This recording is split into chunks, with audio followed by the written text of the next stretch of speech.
প্ৰথমতে আহক শুনি লওঁ টিকটক ভাৰ্চেছ ইউটিউবৰ মহাযুদ্ধৰ কথা।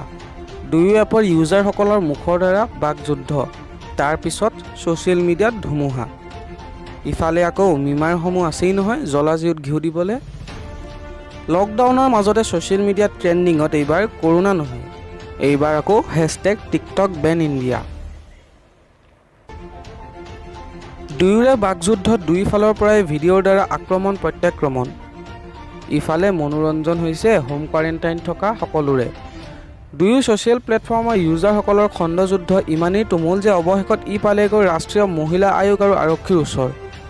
কিন্তু কিহৰ বাবে সকলোৰে মৰমৰ টিকটকৰ আজি এনে কিয় অৱস্থা হ'ল জানেনে বাৰু? কৈছোঁ শুনক। যোৱা কেইদিনমান আগতে ফেজাল ছিদ্দিকী নামৰ এইজন পণ্ডিতে নিজকে মহান ছ'চিয়েল মিডিয়া ইনফ্লুৱেঞ্চাৰ সাজিব গৈ বনাই পেলালে এই চাত ভিডিঅ'। কিন্তু বেচেৰাৰ দিনকাল অতি বেয়া চলিছে, জনাই জানি নহয় আৰু কিয়। আহক আগত তেখেতৰ ভিডিঅ' দেখাই লওঁ। उसने तुम्हें छोड़ दिया जिसके लिए तुमने मुझे छोड़ा था। तू रोएगा। এই বিতৰ্কিত ভিডিঅ' বনাই বেচেৰা বলিউডত নহয়, সোমালে লকআপৰ ভিতৰতহে। বেচেৰাৰ বলিউড যোৱা নহ'লেই। যুৱতীৰ ওপৰত হোৱা এচিড আক্ৰমণত উৎসাহ যোগাইছে বুলি ৰাষ্ট্ৰীয় মহিলা আয়োগে দিলেই নহয় ধাৰা লগাই। ইফালে টিকটকেও কৰিলে প্ৰফাইল বেন। আচলতে আচল কাহিনীটো শুনক। কোন জানেনে এই ফেজাল ছিদ্দিকী? কওঁ শুনক। আচলতে এওঁ আমিৰ ছিদ্দিকী নামৰ এজন টিকটকাৰৰ ভাতৃ। এওঁ আকৌ অজয় নাগৰ ওৰফে কেৰিমিনাটি বোলা এজন ভাৰতৰ জনপ্ৰিয় ইউটিউবাৰৰ ওপৰত সমালোচনা কৰি পেলালে আপত্তিজনক ভিডিঅ'।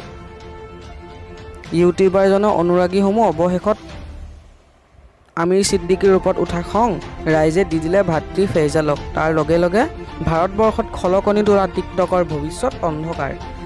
একেবাৰে ৰেটিং 4.5ৰ পৰা একেবাৰে 1.3 হ'লগৈ। আমিৰে শেষ কৰি পেলালে টিকটকক। বহুত দিনৰ পৰা মানুহৰ মনত টিকটকৰ প্ৰতি উঠা খং অৱশেষত ওলাল। ভাৰতত চীনৰ এই জনপ্ৰিয় এপটি বেছিদিন জীয়াই নাথাকে যেন পাইছোঁ। বাৰু চাওঁ পাছলৈ কি হয়। গতিকে সাৱধান টিকটক ইউজাৰসকলক কৈছোঁ, গম পাইছেই নহয় মিমাৰ আৰু YouTuber.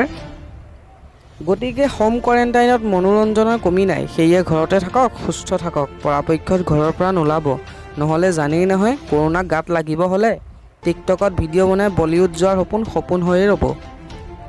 B O' report, north east time.